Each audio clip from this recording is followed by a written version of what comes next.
द्विपद विभाग योग 16वा अध्याय आपण पाहणार आहोत. पहिल्यांदा मंगलाचरण करते, मागच्या अध्यायाला सुरुवात करूया. ओम नमो भगवते वासुदेवाय. ओम नमो भगवते वासुदेवाय. ओम नमो भगवते वासुदेवाय. ओम अज्ञानतिमिरान्धस्य ज्ञानाञ्जनशलाकया चक्षुरुन्मीलितं येन तस्मै श्रीगुरवे नमः. श्रीचैतन्यमनोभीष्टं स्थापितं येन भूतले स्वयं रूपः कदा मह्यं ददाति स्वपदान्तिकं. वन्देऽहं श्रीगुरो श्रीयुतपदकमलं श्रीगुरुन् वैष्णवांश्च श्रीरूपं साग्रजातं सहगण रघुनाथान्वितं सजीवं साद्वैतं सावधूतं परिजन सहितं कृष्ण चैतन्य देवं श्रीराधा कृष्ण पादान् सहगण ललिता श्री विशाखान्वितांश्च. हे कृष्ण करुणा सिंधो दीनबंधो जगत्पते गोपेश गोपिका कांत राधा कांत नमोस्तुते. तप्त कांचन गौरांगी राधे वृंदावनेश्वरी वृषभानुसुते देवी प्रणमामि हरिप्रिये. वाञ्छाकल्पतरुभ्यश्च कृपा सिन्धुभ्य एव च पतितानां पावनेभ्यो वैष्णवेभ्यो नमो नमः. नमः ओम विष्णुपादाय कृष्णप्रेष्ठाय भूतले श्रीमते भक्ति वेदांत स्वामिन् इति नामिने. नमस्ते सारस्वते देवी गौरवाणी प्रचारिणे निर्विशेष शून्यवादी पाश्चात्य देशतारिणे. जय श्री कृष्ण चैतन्य प्रभु नित्यानंद श्री अद्वैत गदाधर श्रीवासादि गौर भक्त वृंद. हरे कृष्ण कृष्ण कृष्ण हरे हरे, हरे राम राम राम हरे हरे. हरे कृष्ण सर्वांना. सर्वप्रथम मी श्री श्री राधा गोविंद यांच्या श्रीचरणी प्रणाम करते. आपण सर्वजण प्रणाम करूया, त्यांचे आशीर्वाद घेऊया. आणि त्यानंतर श्रील प्रभुपाद कृष्ण कृपा मूर्ती असे श्रील प्रभुपाद जे आहेत त्यांनी भक्ती वेदांत भाष्य लिहिलेलं आहे आणि त्याचा अभ्यास आपण सर्वजण करतो आहोत.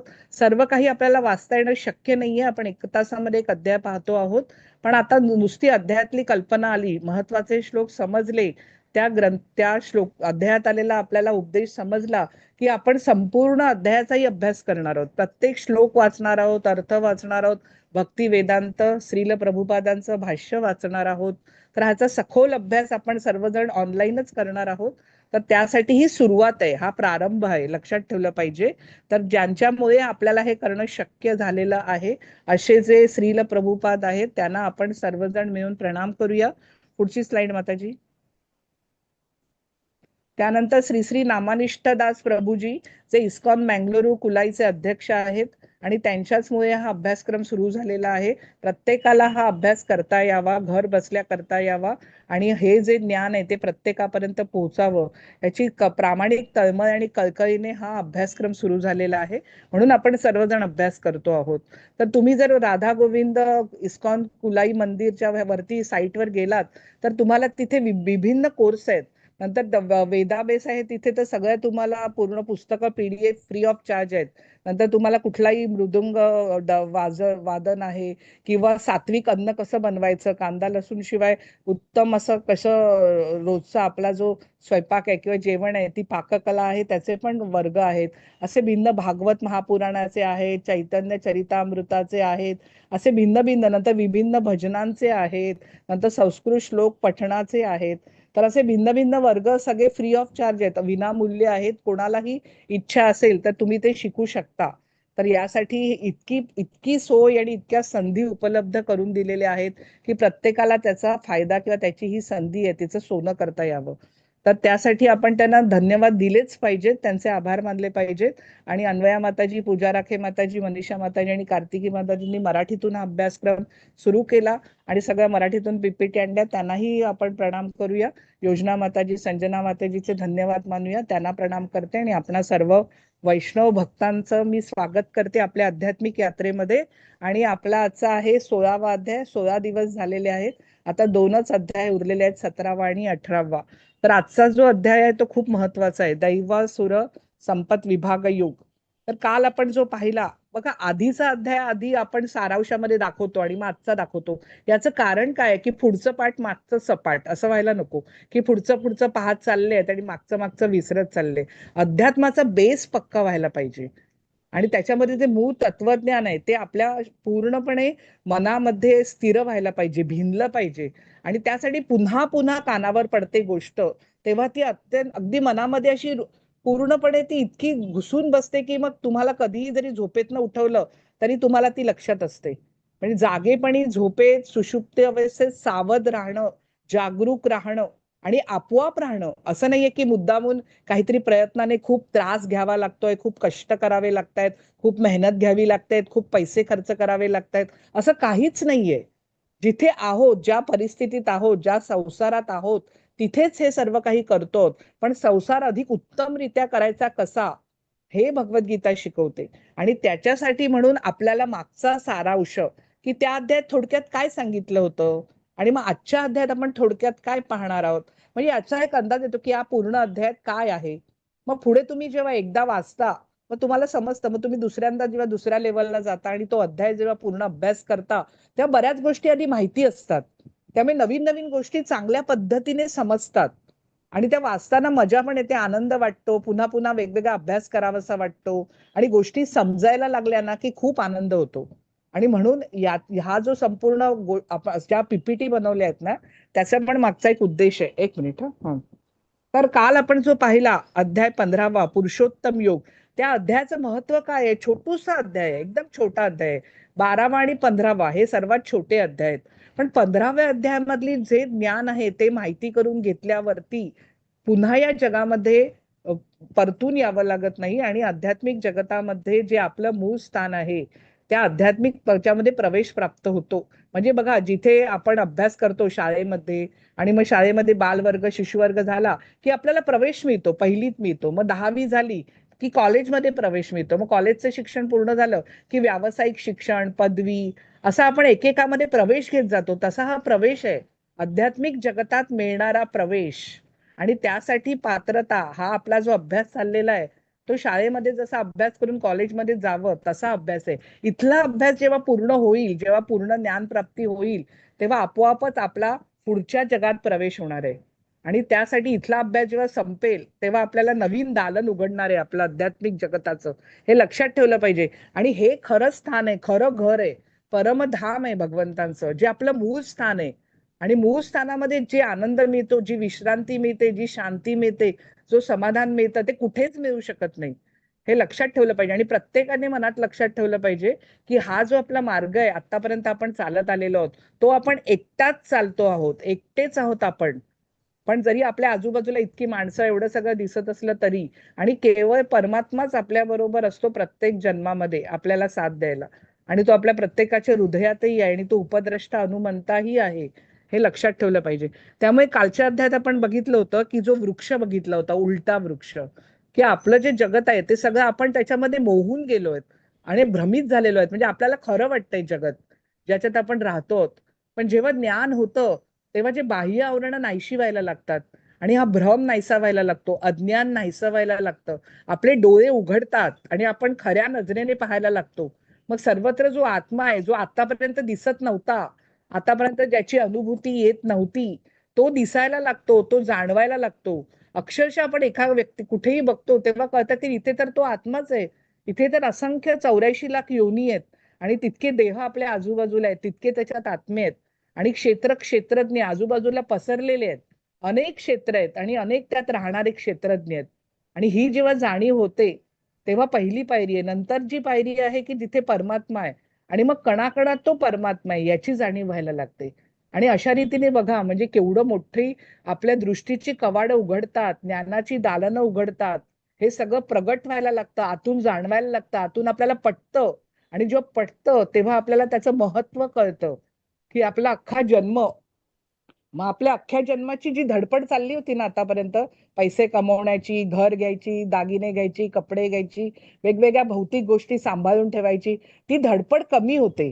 आहे त्या गोष्टी असतातच आपल्या बरोबर, पण आपल्या मनामध्ये जो लोभ असतो की मला अजून पाहिजे, अजून पाहिजे, अजून पाहिजे, ते थांबून जातं. कारण त्याचं महत्व कळतं की ह्याला काहीच महत्व नाहीये, हे कधीतरी नाहीसं होणार आहे, हे आता फक्त तात्पुरतं मिळालंय. आणि मग आपली खरी धडपड आहे ना, सगळी शक्ती आपण एकवटतो आणि मग आपण कधी एकदा दृढ निश्चयाने या आध्यात्मिक मार्गावर चालायला लागतो. कारण आपल्याला आता खरं ज्ञान झालंय, जगाकडे बघण्याची जाणीव आपली बदललेली आहे.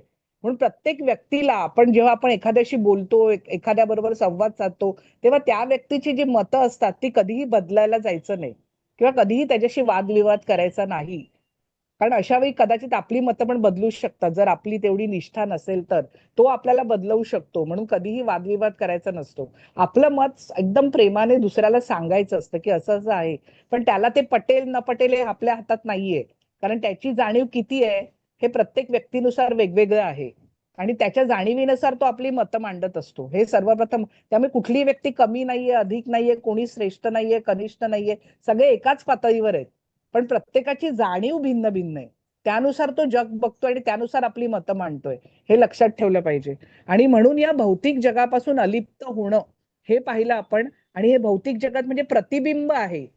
आणि प्रतिबिंबातनं गोष्टी काढून घेणं किती मूर्खपणाचं आहे ते आपण पाहिलं. की जे झाड आहे आंब्याचं काठावर आहे, पण त्याचं प्रतिबिंब पाण्यात पडलंय आणि तो मुलगा ते आंबे तिथून काढतोय. पण आपण तिथून ज्या गोष्टी काढायचा प्रयत्न करतो त्या मुळात तिथे नाहीच आहेत, मुळात अस्तित्वातच नाहीये. ते त्याचं पडलेलं प्रतिबिंब आहे. तिथून आपण एवढी धडपड करतोय, कितीही धडपड केली तरी तिथे ते मिळणारच नाहीये, कारण तिथे ते नाहीच आहेत. आणि म्हणून आपल्याला हा उलटा वृक्ष, हा कामनेचा वृक्ष आहे. याच्या फांद्या पसरलेल्या आहेत.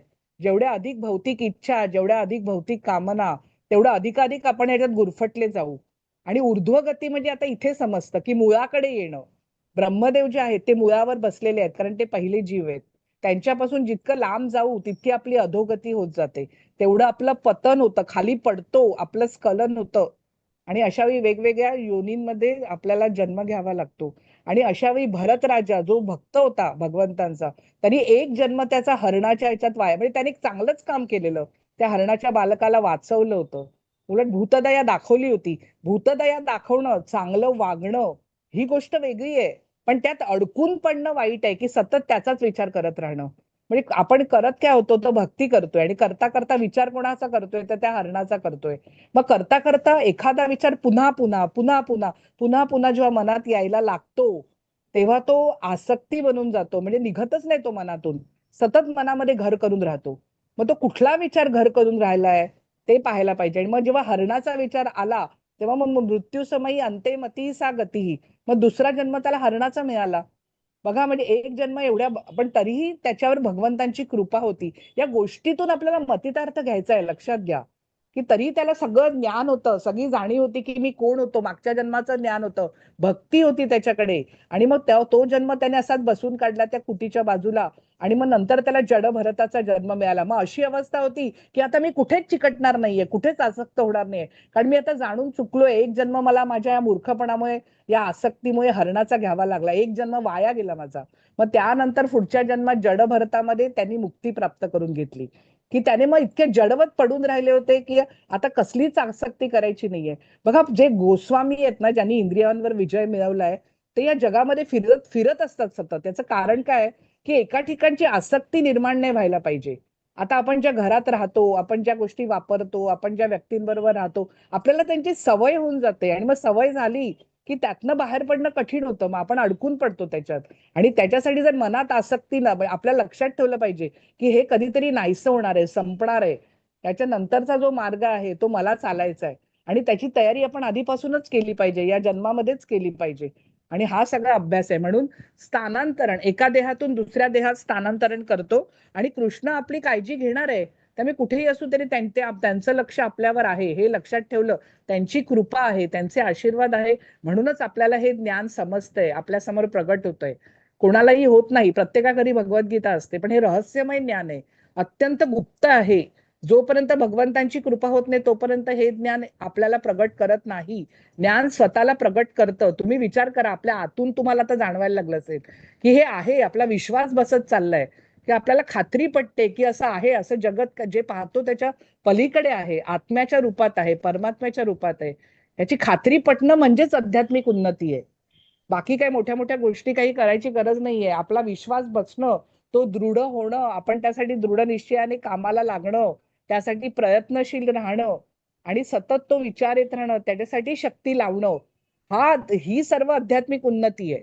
आणि म्हणून त्यासाठी वेदांत सूत्रांचा सारांश आहे. संपूर्ण भागवत महापुराण हे वेदांत सूत्रावर आधारलेलं आहे. पुढची स्लाइड माताजी. तर दैवी आणि असुरी गुण असा आजचा अध्याय आहे. तर दैवी आणि असुरी, आता हे दैवी देव आणि असुर या योनी आहेत, म्हणजे देवी देवता ज्या आहेत त्या कोण आहेत? तर आपले जे ब्रह्मांड असे भिन्न भिन्न कोटीच्या कोटी ब्रह्मांड आहेत. जेवढे अंगावर केस असतात, जेवढी त्याची रोमकूप असतात, त्या प्रत्येक रोमकूपात त्या कारणोदकशाही विष्णूंच्या ब्रह्मांड सामावलेलं आहे. ते ज्यांच्या श्वासातून त्या कारण महासागरात पडतंय आणि जेव्हा ते श्वास आत घेतात तेव्हा ते नाहीसं होतं, इतकं ते बुडबुड्यासारखं ब्रह्मांडाचं आयुष्य आहे. आणि प्रत्येक ब्रह्मांडात एक ब्रह्मदेव आहेत, म्हणजे कोटीच्या कोटी ब्रह्मदेव आहेत. आता अशा वेळी ते ब्रह्मदेवाने जेव्हा संपूर्ण सृष्टी निर्माण केली तेव्हा तिथे जशी मनुष्य योनी आहे, जसे आपण पृथ्वी तलावर राहतो तसा एक लोक आहे, स्वर्गलोक, तिथे देवी देवता राहतात. तर देवी देवता म्हणजे कोण आहेत? तर तेही जीवात्मेच आहेत आपल्यासारखे. मग ते महत्वाचे का, आपण त्यांच्याकडे का मागतो, त्यांची पूजा का करतो? कारण ते शक्तिशाली आहेत, त्यांच्याकडे शक्ती आहे. राक्षसांकडे पण शक्ती असते, त्यामुळे जे असे असुर प्रवृत्तीचे असतात ते राक्षसांची पण पूजा करतात. आपण देवी देवतांची पूजा करतो, पण ते जीवात्मेच आहेत. मग त्यांना शक्ती का प्रदान केली आहे भगवंतानी? कारण तो ब्रह्मांडाचा कारभार चालला पाहिजे म्हणून वरुण देवता आहे, इंद्र देवता आहे, तर ते आपलं काम बिनबोभाटपणे करत असतात. आणि त्यासाठी या म्हणून दैवी जे आहेत ते परमात्म्याच्या नियंत्रणाखाली काम करतात, आणि जे असुर आहेत ते परमात्म्याला झुगारून देतात. पण जेव्हा त्यांची भक्ती करतात तेव्हा त्यांची इच्छा असते की फक्त त्रिलोकाचं राज्य मिळावं, भौतिक गोष्टी मागतात.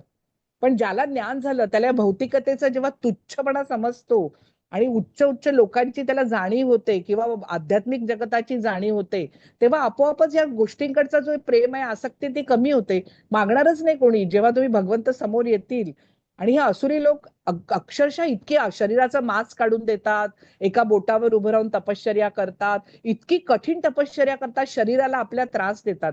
कोणीही भगवंत कुठेही म्हणत नाहीत की तुम्ही शरीराला त्रास द्या आणि अशी एवढं कठीण तपाचरण करा, कारण प्रत्येकामध्ये ते आहेत. पण तरीही ते करतात आणि मागतात काय शेवटी? तर मला 3 लोकांचं राज्य हवं किंवा स्वर्ग लोकांचं राज्य हवं.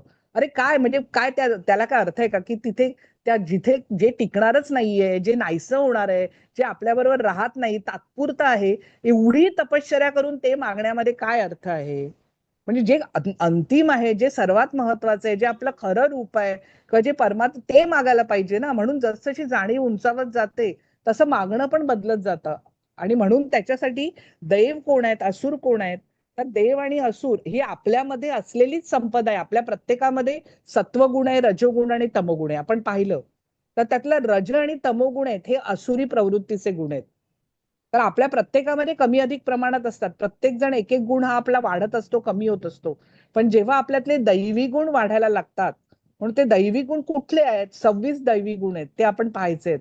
आणि कुठले असुरी गुण आहेत की जेणेकरून कोणाला असं वाटेल का की आपण राक्षसी बनावं, राक्षसासारखं बनावं?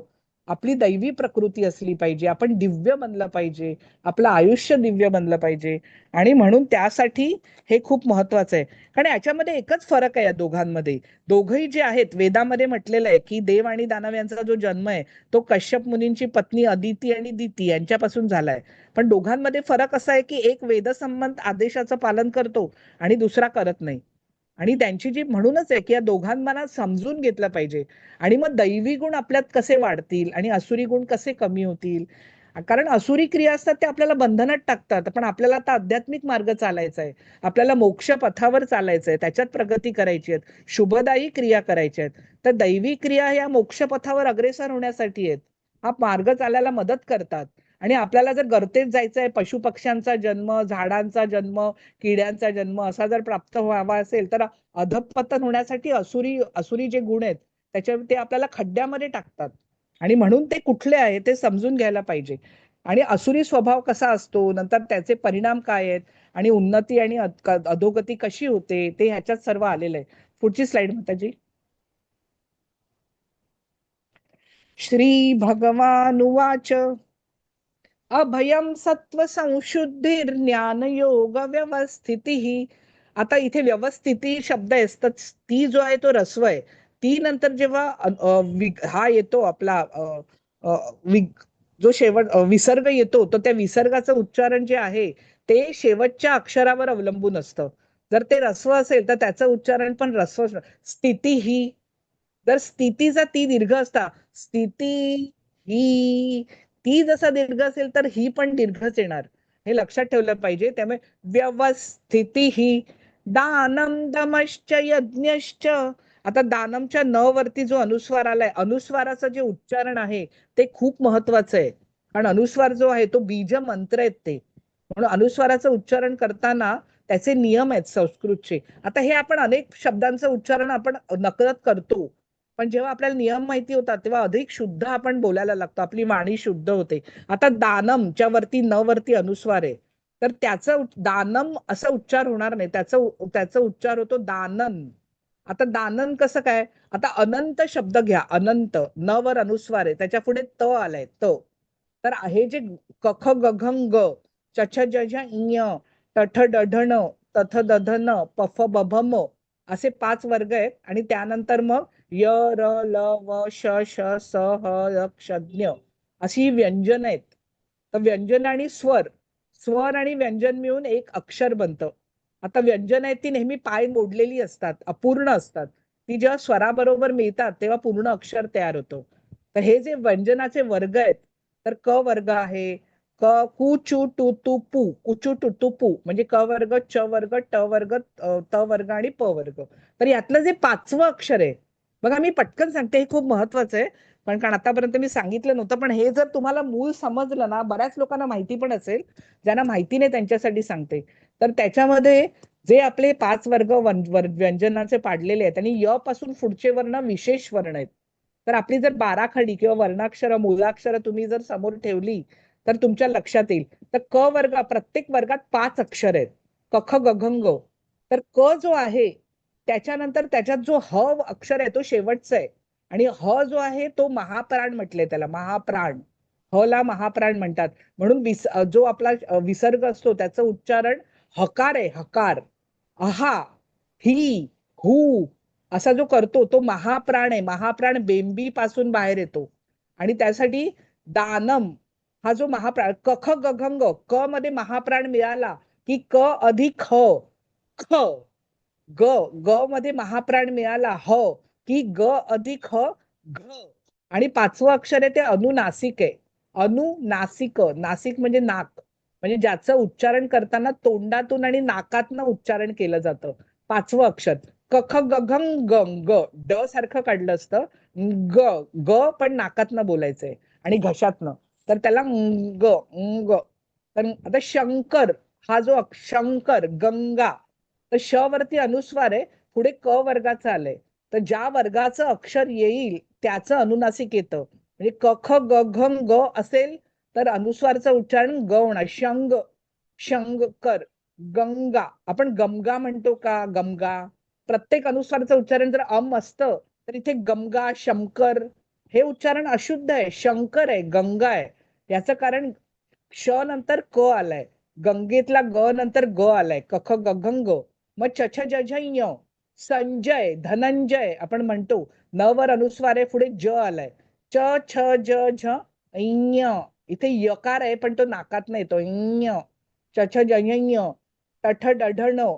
मग ट असेल ना तुम्हाला तर वैकुंठ, पांडव, पावर अनुस्वार आहे, वैकुंठच्या कुवर अनुस्वार आहे, कुच्या पुढे ठ आलाय. ठ कुठल्या वर्गातला आहे? ट ठ ड ढ न, म्हणून वैकुण्ण, कुण, ण ण ण येतो इथे बाणातला न, वैकुंठ. पाण डव, कारण ड आलेला आहे, ट ठ ड ढ न. अनंत शब्द घ्या, न वर अनुस्वार आहे, पुढे त आलाय. त वर्ग तथ दध न, पाचवं अक्षर आहे न, म्हणून अनंत म्हणत नाही, अनंत म्हणत नाही, अनंत म्हणत नाही, अनंत म्हणतात. म्हणजे न वरच्या अनुस्वारचा उच्चारण अन आहे, अन. कारण त थ द ध न. त मध्ये महाप्राण मिळाला ह की थ बनतो. द मध्ये महाप्राण मिळाला ह की ध बनतो. आणि हा महाप्राण म्हणजे विसर्ग आहे, शेवटचं व्यंजन. अ पासून सुरुवात होते ती ह पर्यंत संपते. हे लक्षात घे, एवढं सगळं व्याकरण आहे, पाणिनीनी व्याकरण लिहिलेलं आहे, तर त्याचे नियम आहेत. म्हणून दानमच्या इथे द आल्यामुळे दानन असं होणार ते. ठीक आहे, हा विषय जाऊ दे बाजूला, पण मी तुम्हाला एक थोडक्यात ज्यांना माहिती नाही त्यांच्यासाठी सांगितलं. दानंदमश्च यज्ञश्च स्वाध्यायस्तप आर्जवम अहिंसा सत्यमक्रोधस् त्याग शांतिरपैशुनम दयाभूतेष्वलोलुप्त्वं मार्दवम ह्रीरचापलम तेज क्षमा धृतिः शौचम अद्रोहो नातिमानिता भवन्ति संपदन् संपदन् दैवीम अभिजातस्य भारत. तर अशा रीतीने श्री भगवान म्हणाले, निर्भयपणा, सत्वशुद्धी, आध्यात्मिक ज्ञानाचे अनुशीलन, दान, आत्मसंयम, यज्ञकर्म, वेदाध्ययन, तपस्या, साधेपणा, अहिंसा, सत्य, क्रोधातून मुक्तता, त्याग, शांती, दोष काढण्याच्या वृत्तीचा तिटकारा, सर्व जीवांच्या प्रती दयाभाव, लोभविहीनता, सौम्यता, विनयशीलपणा, दृढ निश्चय, उत्साह, क्षमा, शुची, द्वेष आणि सन्मानाच्या अभिलाषेपासून मुक्ती, हे सर्व दैवी गुण आहेत. हे 26 गुण सांगितलेले आहेत. आता हे 26 गुण आपण बघूया. निर्भयपणा, सत्वशुद्धी, आध्यात्मिक ज्ञानाचे अनुशीलन, हे 3 जे आहेत ते संन्यासाश्रमाचे आहेत. आता या 26 गुणांचा जर आपण विकास केला किंवा विकास झाला, तो आपोआप होतो. जसं ज्ञान व्हायला लागतं, हे गुण वाढायला लागतात आपोआप. कारण आपल्याला तसं दिसतंय, आपल्याला तसं जाणवतंय, आपल्याला तसं कळलंय, त्यामुळे आपण तसं जग पाहतोय, त्यामुळे आपोआपच तसं वागायला लागतो. मुद्दामून काही आपल्याला नियम ठरवून करावं लागत नाही की मी असं वागणार आहे. ते वागणं आतून यायला लागतं, आपोआप यायला लागतं, सगळं आपोआप व्हायला लागतं. आणि म्हणून ह्याचा हळूहळू हे गुण यायला लागतात. आणि मग हळूहळू आपण या आत्मसाक्षात्काराच्या स्तरापर्यंत प्रगत व्हायला लागतो, उन्नत व्हायला लागतो. तर त्यातला निर्भयपणा बघा, एखादा संन्यासाश्रमातला व्यक्ती आहे, आता त्याला जेव्हा संन्यास म्हणजे सगळं सोडायचंय, सगळ्या कुटुंबियांना त्यांची परवानगी घेऊन त्याग करायचा, त्यांच्याबरोबर राहायचं नाहीये, जर तो घाबरट असेल आणि जर त्याला एकटं राहायची भीती वाटत असेल, तर मग काय, मग तो प्रत्येक क्षणी घाबरूनच राहील ना. पण ज्याच्या मनामध्ये खात्री आहे की भगवान माझ्या बरोबर आहेत, परमात्मा हृदयात आहेत, प्रत्येक क्षणी ते माझ्या बरोबर आहेत, माझी साथ ते कधीही सोडणार नाहीयेत, अशी ज्याची खात्री पटलेली आहे, अशीच व्यक्ती संन्यास घेऊ शकते. म्हणून निर्भयपणा पाहिजे, एकटं राहता आलं पाहिजे. सत्वशुद्धी, चित्ताची शुद्धी, म्हणजे अशी वेगवेगळी नियमांचं पालन करावं लागतं चित्त शुद्ध राहण्यासाठी. की स्त्रियांशी एकांतात बोलू नये किंवा संन्यासाने जमिनीवर झोपायचं असतं. हे सगळं का करायचं असतं? कारण कुठेही आसक्त व्हायचं नाहीये, कुठेही अडकून पडायचं नाहीये. आणि आध्यात्मिक ज्ञानाचे अनुशीलन, कारण संन्यासी व्यक्ती स्वतः काही कमवत नाही, मग तो गृहस्थाश्रमी व्यक्तीकडे जातो, प्रत्येकाच्या घरी जाऊन तो भिक्षा मागतो, आणि तो जे देतील त्याच्यावरती आपलं तो जे काही आहे उदरनिर्वाह ते तो करतो. तर त्यामुळे त्याला काहीतरी द्यायला पाहिजे ना. जर मला कोणी काही दिलं तर परतफेड म्हणून त्यांचं ऋण आहे, तर ते ऋण देण्यासाठी म्हणून त्या जे काही आध्यात्मिक ज्ञान झालंय, जी काही मला जाणीव झाली आहे, जे काही मला समजलंय, जग कसं आहे ते कळलंय, तर गृहस्थाश्रमी व्यक्तीला काही माहित नसतं. तो त्या आपल्या संसारामध्ये घडून गेलेला असतो, त्याला संसार खरा वाटत असतो. तर संन्यासाश्रमी व्यक्तीने त्याला झालेलं ज्ञान त्या गृहस्थाश्रमीला त्याच्या बदल्यात द्यायचंय, म्हणून त्याच्यासाठी हे महत्वाचं आहे. मग आता दान, आत्मसंयम आणि यज्ञकर्म, जेव्हा गृहस्थाश्रमी व्यक्ती असतात ते आपल्या उदरनिर्वाहासाठी विविध उद्योग करतात, पैसे कमवतात, आणि मग दान आपण कुठे देतो? सत्पात्री दान सांगितलंय. बघा, एखादा तमोगुणी व्यक्ती आहे, त्याला जर दारूची बाटली दिली, तर त्याला दारू घ्यावी किंवा काहीतरी ड्रग्ज घ्यावे म्हणून जर पैसे दिले, तर त्याचं जे काही पापकर्म आहे त्याचा आपल्यालाही त्याचा फटका बसतो किंवा ते आपल्यालाही प्राप्त होतं. म्हणून सत्पात्री दान सांगितलेलं आहे. आता इथे कोणीही प्रश्न विचारेल की एखाद्याला पैसे दिले की तो त्याचं काय करतो, हे आपल्याला कसं कळणार आहे? पण देतानाही तो विचार करायचा, त्याला जी आवश्यक आहे ती गोष्ट द्यायची.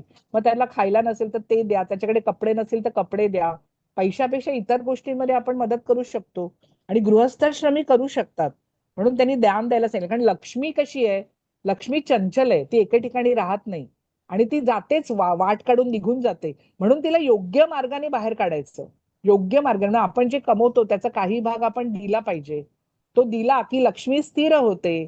की आपल्या, म्हणून अनेक जण बघा जे खूप पैसे कमवलेले लोक असतात, आपल्या जो कमवलेले पैशातला बराच वाटा ते दानधर्म करतात. याचं कारण त्यांना हे माहिती आहे की लक्ष्मी चंचल आहे, तिला स्थिर करण्यासाठी दिलं पाहिजे, पण ते योग्य व्यक्तींना दिलं पाहिजे. आणि म्हणून सत्पात्री दानाचं महत्व आहे. आणि स्वतःला लोकांनी मोठं म्हणावं किंवा प्रतिष्ठेसाठी जे दान आहे ते रजोगुणी दान आहे. आणि म्हणून हे खूप महत्वाचं आहे. त्यानंतर आत्मसंयम. आत्मसंयम म्हणजे स्वतःवरती नियंत्रण ठेवणं, 4 नियामक तत्वाचं पालन करणं, मांसाहार न करणं. बघा, आपल्याला जसं जगायची जसा अधिकार आहे तसं प्रत्येकाला जगायचा अधिकार आहे. तो अधिकार आपण काढून घेऊ शकत नाही त्याच्याकडनं. आपल्याला कोणी अधिकार दिला नाहीये. जसं आपल्याला देह मिळालाय तसं इतरांनाही देह मिळालेला आहे. त्यात ते आपल्या आत्म्याचा उद्धार करतायत, ते त्या आत्म्याचं कर्म करतायत. ते जीवात्मे आहेत, प्रत्येकामध्ये परमात्मा आहे. त्यामुळे हे लक्षात ठेवा की हे असं कोणालाही स्वार्थासाठी करायला अधिकार नाहीये. अर्जुनाने केलं ती भगवंतांची योजना होती, त्यांची आज्ञा होती. मग त्यांची जी आज्ञा असेल त्याचा विचारही करायचा नाही, त्यांच्यासाठी जर कर्म करायचंय तर. मग स्वतःचा विचार तिथे येत नाही. म्हणजे स्वार्थासाठी दुसऱ्याला त्रास दिला जातो तर त्या मांसाहाराला त्याच्यावरती ते नियामक तत्वावर येतं. मद्यपान, कारण मग मेंदू काम करणं बंद करून टाकतो. जुगार म्हणजे आहे तो पैसा अयोग्य ठिकाणी घालणं, अयोग्य संगतीत जाणं आणि अवैध संबंध, कारण नीती नियमानुसार वागलं पाहिजे. तर म्हणून इथे जे संबंध ते सुद्धा आहेत, कृष्ण भावना भावित मुलांना जन्म देण्यासाठी म्हणून आहे. आणि यज्ञ कर्म म्हणजे नामसंकीर्तन प्रत्येक क्षणी. बघा, आपण जर घरामध्ये अनेक आता सिरियल बघतो, बाहेर फिरायला जातो, नंतर वेगवेगळी नाटक, सिनेमा, बाहेर हॉटेलमध्ये जेवण, हे आपल्या रोजच्या जीवनाचा भाग आहे. बाहेर फिरायला जाणं किंवा कुठे बाहेर जाऊन मॉलमध्ये खरेदी करणं, ऑनलाईन खरेदी करणं, आपल्या रोजच्या या गोष्टी चालू असतात. पण त्यातली जर 5 मिनिटं 10 मिनिटं आपण वेगळी काढली, सगळ्यांनी एकत्रित बसलं. इतके जण फोनमध्ये आता गुंतलेले आहेत ना. बघा, जसं आपण फोनशी जोडलेले आहोत, आपण सकाळी उठलो की पहिली फोनची आठवण होते. मग सकाळी मग प्रत्येक वेळी मेसेज वाजला त्याची टिंग टिंग टिंग टिंग ट्यून आली, लगेच फोन हातात घेतो, त्याच्याकडे बघतो. कुठलंही काम करताना मनामध्ये फोनचा विचार असतो, व्हॉट्सअपचा विचार असतो, मेसेजचा विचार असतो. म्हणजे याचा अर्थ काय, आपण त्या फोनशी जोडलेले आहोत आणि झोपेपर्यंत त्या फोनची आठवण असते. सकाळी उठल्यावर पहिलं फोनला हातात घेतो. म्हणजे बघा, हा योग आहे. जसं आपण आपल्या फोनशी जोडले गेले आहोत तसं भगवंतांशी जोडलं जायला पाहिजे. जोडलं जाणं एकदम सोपं आहे. आपल्या अँड्रॉइड फोनशी आपलं इतकं आपण त्या व्हॉट्सअपमध्ये जोडलेले आहोत. तसंच की सकाळी उठल्यावर पहिलं भगवंतांचा विचार यायला पाहिजे. जे माझं मी कर्म करीन प्रत्येक क्षणी ते त्यांच्यासाठी केलं पाहिजे. माझा मी श्वास घेते ना, मनात भावना पाहिजे की मी जिवंत आहे, ही पण कृतज्ञता असली पाहिजे. प्रत्येक श्वासासाठी आभार मानायला शिकलं पाहिजे. आणि आभार मानायला लागलो, कृतज्ञता आली की विनम्रपणा यायला लागतो आपोआपच. आणि हे सगळे जे गुण आहेत आता ब्रह्मचारी लोकांमध्ये, म्हणून जे योग म्हणजे काय, जोडलं जाणं. जे आपण आता सर्वजण आपल्या फोनशी जोडले गेले आहोत की प्रत्येक क्षणी मनात विचार आहे, प्रत्येक क्षणी फोनवर लक्ष आहे, प्रत्येक क्षणी वेळ मिळाला की तो हातात घेतो. तसं भगवंतांच्या बाबतीत जेव्हा करायला लागू, आपोआप आपोआप मन ओढलं जाईल तिकडे. आपोआप ते करायला प्रवृत्त होऊ. करताना आनंद मिळेल, करताना अधिक उत्साह येईल, करताना मन रमून जाईल, कसा वेळ गेला कळणार नाही. अशी अवस्था ती प्राप्त आहे, ती भक्तांची अवस्था आहे. आणि म्हणूनच हे एकदम सोपं आहे, काही कठीण नाहीये, रोजच्या जीवनाचा भाग आहे. आपल्याला असं वाटतं की हे अध्यात्म, पण परमार्थासारखं सोपं जगात दुसरं नाहीये. कारण ते आपोआप जसं ज्ञान होतं तसं आपल्या आचरणात ते आपोआप उतरायला लागतं. आपोआप आपली जाणीव वाढायला लागते, आपोआप आपली ऊर्ध्वगती व्हायला लागते. आणि म्हणून ब्रह्मचारी ते वेदाचा अभ्यास करतात, वानप्रस्थाश्रम जे आहेत ते तपस्या करतात. कारण जेव्हा संसार पूर्ण होतो, मुलं मोठी होतात, तेव्हा मग पती पत्नींनी आध्यात्मिक मार्गावर वळायचं असतं. मग तपाचरण करायला पाहिजे. कायिक तप आहे, वाचिक तप आहे, मानसिक तप आहे. हे सगळं कृष्णासाठी करायचं. म्हणजे आपलं जे आहे पूर्ण संपूर्ण संसार कृष्णाकडे वळवून द्यायचं. आतापर्यंत मुलं महत्वाची होती, पैसे महत्वाचे होते, कपडा लत्ता महत्वाचा होता. आता भगवान श्री कृष्ण किंवा परमात्मा परब्रह्म सतत त्यांचा विचार आला पाहिजे, कारण सगळ्यांचं मूळ ते आहेत. आपण त्यांचा अंश आहोत, आपण त्यांच्याकडून आलेलो आहोत. आपले खरे आई वडील ते आहेत, अनेक जन्माचे. फक्त विसरलेले आहोत त्यांना, म्हणून त्यांच्याबद्दल काही वाटत नाहीये. पण जेव्हा ते सुप्त प्रेम जाग होईल, तेव्हा त्या प्रेमामध्ये आपण वाहून जाऊ. कारण तेच खरं प्रेम आहे आपल्या आपल्या प्रत्येकामध्ये, आणि प्रत्येकात आहे ते. भगवद्गीता ते प्रेम जाग करते, आपली जाणीव ती प्रगल्भ बनवायला मदत करते. पुढची स्लाइड माताजी. म्हणून हे 26 गुण खूप महत्वाचे आहेत. आता हे सगळे गुण आता माहिती आहेत. एकच मिनिट, जरासा मागे आहे प्लीज.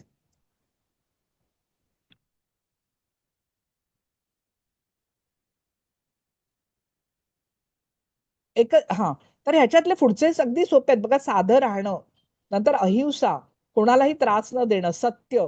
सत्य हे भिन्न भिन्न आहे प्रत्येकासाठी. आता जे प्रत्येक, मला जसं जग दिसतं तसं मला सत्य वाटतं. सत्य म्हणजे काय? जे माझ्या मनात आहे ते मी बोलणं, किंवा मनात आहे ते कृतीतून दाखवणं. असत्य याचा अर्थ काय आहे? असत्य बदलत असतं. म्हणून परमसत्य म्हटलेलं आहे. परमसत्य का म्हटलंय? कारण सर्वोच्च सत्य एकच आहे, पण प्रत्येकाच्या बाबतीतलं सत्य वेगवेगळं आहे. आता समजा मला जग खरं वाटतंय, तर मी जग खरं आहे असंच मानून चालणार आणि तसं वागणार. पण तसं वागणं हे माझ्यासाठी सत्य आहे, माझ्या पुरतं सत्य आहे.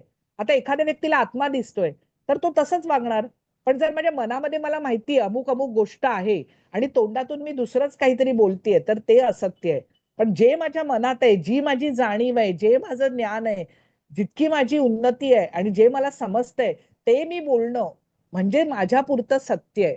म्हणून सत्य हे प्रत्येकासाठी भिन्न भिन्न आहे, कारण त्याची जाणीव कशी आहे त्यानुसार त्याला सगळं जगत दिसत असतं. हे लक्षात ठेवलं पाहिजे.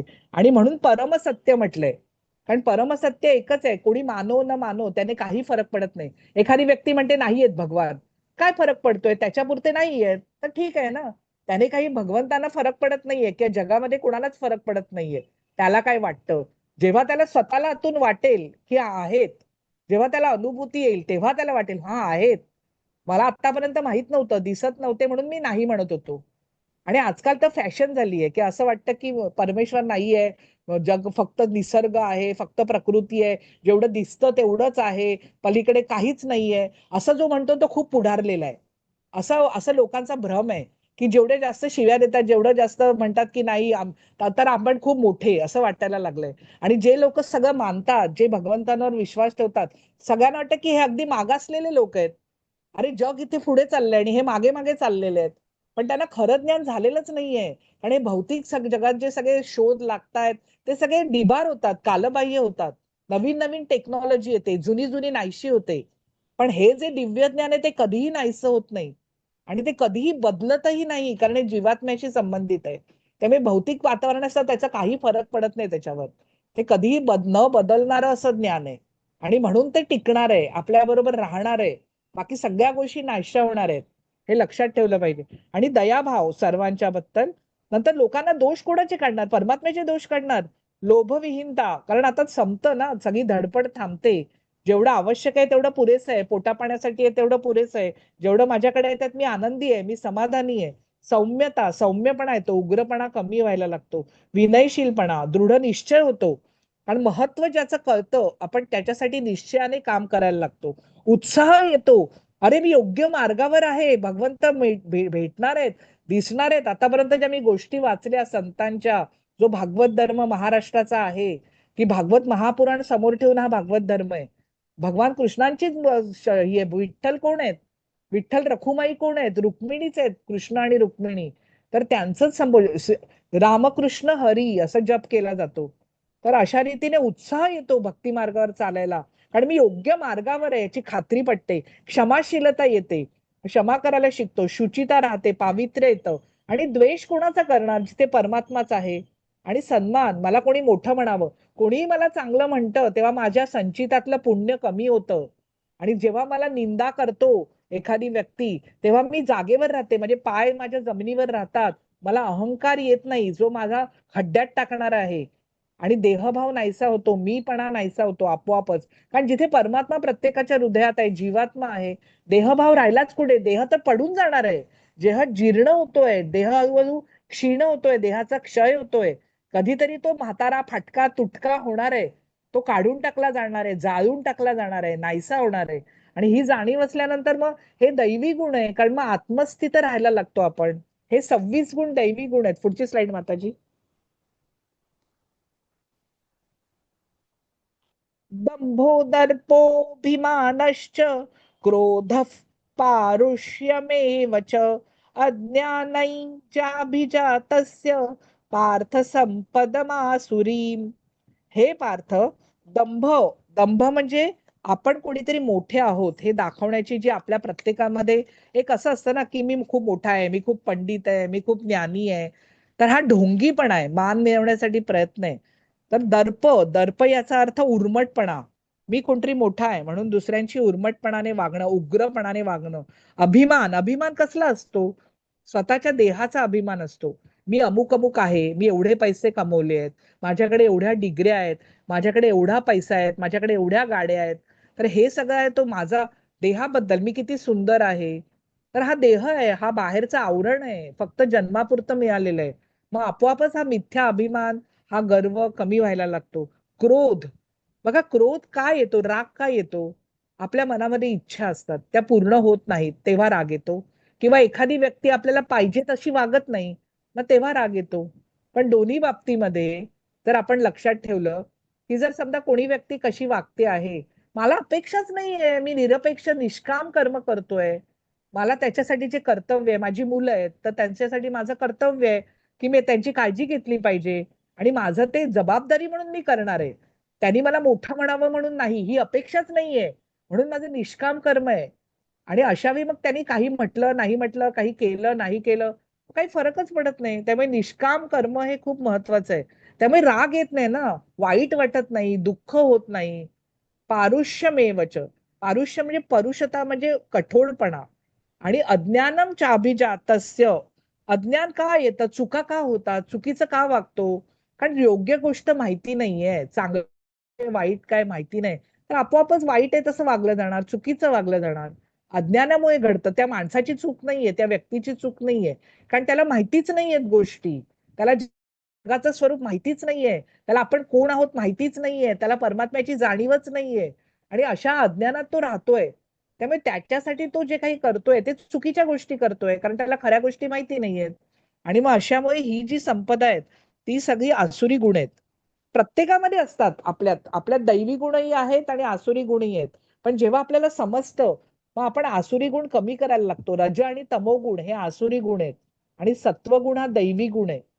पुढची स्लाइड माताजी.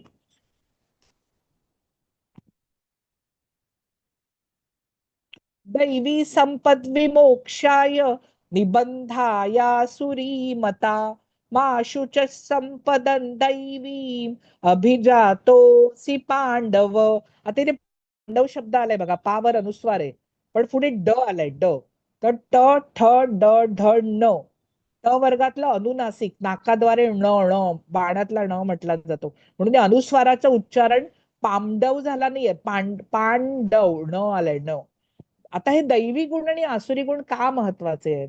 तर दैवी गुण आपली उन्नती करवतात, मोक्षासाठी दायक, मोक्षदायक आहे, मुक्तीसाठी दायक आहे, आणि आपली सुटका करतात. सुटका होणं किती महत्वाचं आहे, मोकळं होणं किती महत्वाचं आहे.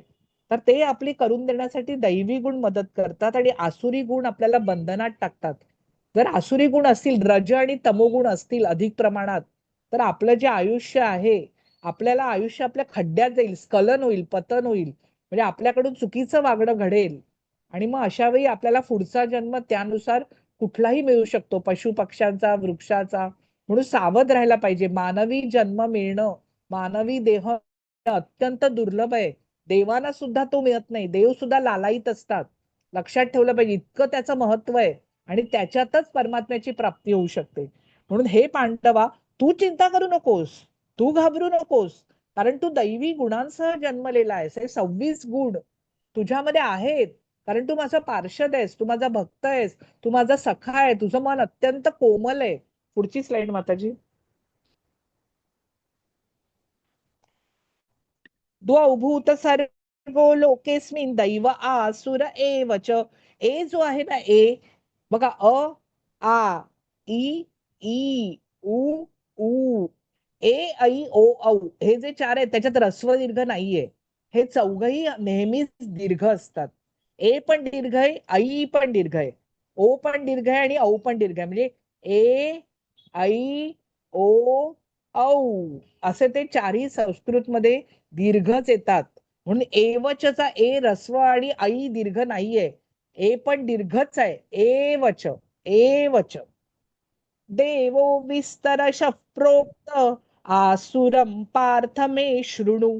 आता ते शृणु आहे ना, णू दीर्घ आहे, दू रस्व आहे, त्यामुळे शृणु, शृणु, शृणु असं म्हणत आपण कसं एखादं म्हणत जातो ना, गाणं गातो तेव्हा वाहवतो, म्हणजे शृणु आपण त्या चालीमध्ये जातो. पण रस्व असेल तिथे थांबलं पाहिजे. शृणु, कारण एकच मात्रेचा उच्चारण आहे. णू जर दीर्घ असता तर शृणु असं झालं असतं. म्हणून हे पार्थ, हे पृथापुत्र, हे अर्जुना, या जगतामध्ये, जगत याचा अर्थ जे सतत चलायमान आहे, जे सतत परिवर्तनशील आहे, ज्याच्यात सतत बदल होत आहेत, जे सतत चाललेलं आहे, ज्याला गती आहे, असं जगतामध्ये दैवी म्हणजे दिव्य म्हणजे तेजोमयी असे जे दैवी आणि आसुरी, आसुर म्हणजे जे सुर नाहीत ते असुर म्हणजे राक्षसी, असे दोन प्रकारचे जीव आहेत. म्हणजे एक दिव्य आहेत ते सत्वगुणी आहेत, देवांमध्ये सत्वगुण आहेत, आणि असुरांमध्ये राक्षसांमध्ये जो आहे तो रज आणि तमोगुण आधिक्याने आढळतात. आणि ते स्वतःलाही त्रास देतात, स्वतःलाही कठीण तपाचरण करतात आणि दुसऱ्यांनाही त्रास देतात. मी यापूर्वीच तुला दैवी गुणांचे विस्तारपूर्वक वर्णन सांगितले आहे. आता माझ्याकडून आसुरी गुणांचे वर्णन ऐक. बघा, 4 लोक आहेत ते सुकृती म्हटलेत आणि 4 लोक आहेत ते दुष्कृती म्हटलेत, ते आपण पाहिलेलं आहे. तर 4 लोक परमात्म्याकडे कोण पाहतं? एक आहे तो आर्त, आपण संकटात सापडलो की लगेच परमात्म्याची आठवण येते. मग अशी कुठली तरी शक्ती आहे, आपण तिचा धावा करायला लागतो की मला वाचवा, कारण आता माझ्या हातात काहीच राहिलेलं नाहीये. तर असा जो आर्त आहे, आपण संकटात सापडलो की देवाची आठवण होते, आनंदात असतो तेव्हा देवाची आठवण होत नाही. मग आर्त नंतर अर्थार्थी. अर्थ म्हणजे पैसे, अर्थी म्हणजे जो पाहिजेत, मला पैसे हवेत, मला धन हवेत, मला संपदा हवी आहे, आणि मग आपण मागायला लागतो, मला अमुक द्या, मला तमुक द्या, मला पैसे द्या, याव द्या, त्याव द्या.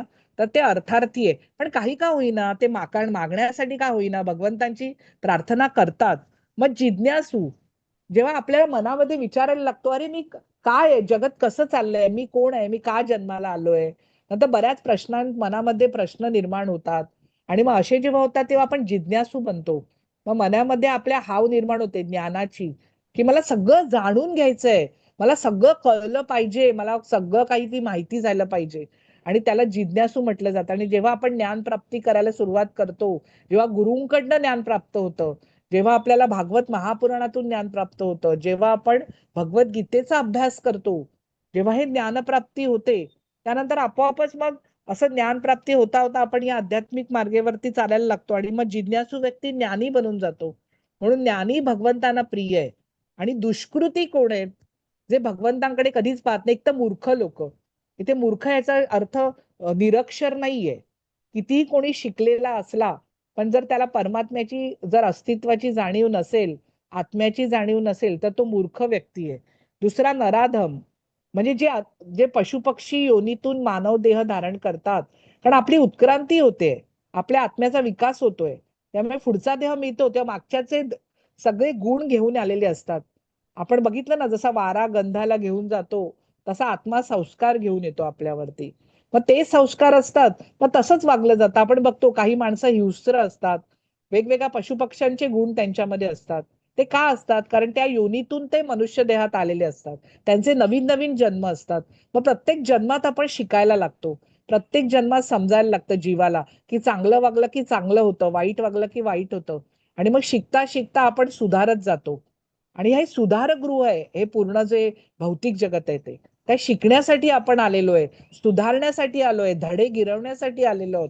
आणि मग हळूहळू ते नराधम असतात, त्यांची उन्नती व्हायला लागते, मग त्यांचं हळूहळू पाप कमी व्हायला लागतं, पुण्य वाढायला लागतं. मग दोन्ही समसमान होतात, तेव्हा परमात्म्याची कृपा होते.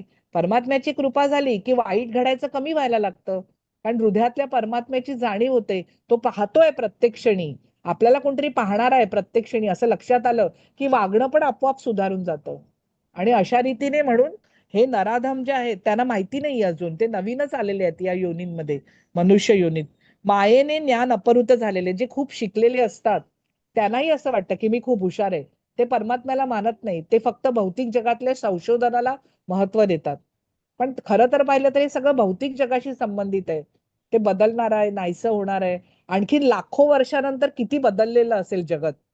पण त्यांना वाटतं की शोध वगैरे सगळं मोठं आहे, भौतिक जगातल्या गोष्टी मोठ्या आहेत, मी खूप डिग्र्या घेतलेल्या आहेत, मी खूप शिकलेलो आहे. पण हे सगळं जोपर्यंत आत्म्याचं ज्ञान होत नाही, परमात्म्याचं ज्ञान होत नाही, तोपर्यंत सगळं व्यर्थ आहे. फक्त भौतिक जगातली धडपड आहे. आणि म्हणून हे मायेने यांचं ज्ञान हिरावून घेतलेलं आहे. ते स्वतःला शाणे समजतायत. असुर रज तमोगुणी आहेत ते. तर अशा रीतीने हे 4 दुष्कृती आणि 4 सुकृती आहेत. पुढची स्लाइड माताजी. प्रवृत्तींच निवृत्तींच जनानन विदुरासुराः न शौचं नापि चाचारो न सत्यं तेषु विद्यते.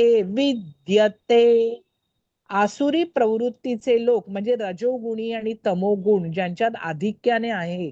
थोडा थोडा असला म्हणून काही बिघडत नाही. आपण थोडी धडपड करतो, आपण थोडेसे आळशी असतो, पण तो थोड्या प्रमाणात असताना त्रासदायक नसतो. पण जेव्हा तो अधिक वाढतो तेव्हा मग रज आणि तमोगुणी वाढलेले ते असुरी प्रवृत्तीचे लोक. आणि ही असुरी संपदा आहे, राक्षसी संपदा आहे, आपल्याला खड्ड्यात घालणारी संपदा आहे. मग त्यांना माहितीच नाहीये ना, ज्ञानच झालं नाहीये. तर काय करावं आणि काय करू नये हे ते जाणतच नाहीत. मग ते शुचिरभूतपणा, पावित्र्य नसतं त्यांच्यामध्ये, सदाचार नसतो, म्हणजे त्यांचं आचरण जे आहे ते चांगलं नसतं. पण कसंही वागतात, मनाला येईल तसं वागतात. कारण त्यांना कल्पना नाहीये कोणतरी आहे जो आपल्याकडे बघतोय किंवा परमात्मा आहे. हे जगत कशापासून निर्माण झालंय, ही युग काय आहेत, आपण कुठल्या ब्रह्मांडात राहतो, कसं आपलं स्थान आहे या ब्रह्मांडामध्ये, आपला पृथ्वी लोक आहे, आपण इथे का आलोय जन्म घेऊन, मनुष्य देह का मिळालाय आपल्याला, हे माहितीच नाहीये. त्यामुळे त्यांच्या सत्यही नाहीये, त्यांना दिसतं तेच खरं वाटतंय, त्यांना जगतच खरं वाटतंय, देहच खरा वाटतोय आणि अज्ञानात राहण्यातच त्यांना आनंद आहे. तर म्हणून असे बघा, असे जे सगळे व्यसनाधीन असतात, सतत मौज मजा करायची. बघा इथे कुठेही असं भगवंतांनी म्हटलं नाहीये की तुम्ही मौज मजा करू नका किंवा तुम्हाला जे खायला मिळतं ते खाऊ नका आणि मग भाकर तुकडा खा, पंचपक्वान्नाचा त्याग करा. असं बिलकुल नाहीये. तुम्हाला जे खायला मिळते खा, पंचपक्वान्न खा, काय जे पाहिजे ती मौज मजा केली तरी चालेल, पण मनात जाणीव असली पाहिजे की हे जे सगळं भौतिक जगातल्या नश्वर गोष्टी आहेत, आता मला मिळाल्या आहेत तर मी आभारी आहे, पण नाही मिळाल्या तरी मी खुश आहे. जे काही मला मिळेल त्यात मी समाधानी आहे. मला माझ्या प्रारब्धानुसार मिळतंय आणि भगवंत माझी काळजी घेणार आहेत, हे मनामध्ये ठाम जर आपल्या विश्वास निर्माण झाला की आपोआपच तसं घडायला लागतं. म्हणून हे जे लोक आपण बघतो आहोत, आता इथे कुठेही काही सगळा संसार सोडायचा नाहीये किंवा संन्यासी बनायचं नाहीये, हिमालयात जायचं नाहीये, रानावनात जाऊन तप करायचं नाहीये. संसार फक्त उत्तम कसा करायचा, सेवा कशी म्हणून करायचा, एवढंच शिकायचंय. भगवंतांशी कसं जोडलं जायचं, जसं आपण फोनशी जोडले गेले आहोत तसं भगवंतांशी जोडलं जाणं आवश्यक आहे. पुढची स्लाइड माताजी. मग आपोआपच या संसारातून ते खेचून घेतील आपल्याला. असत्यम अप्रतिष्ठन्ते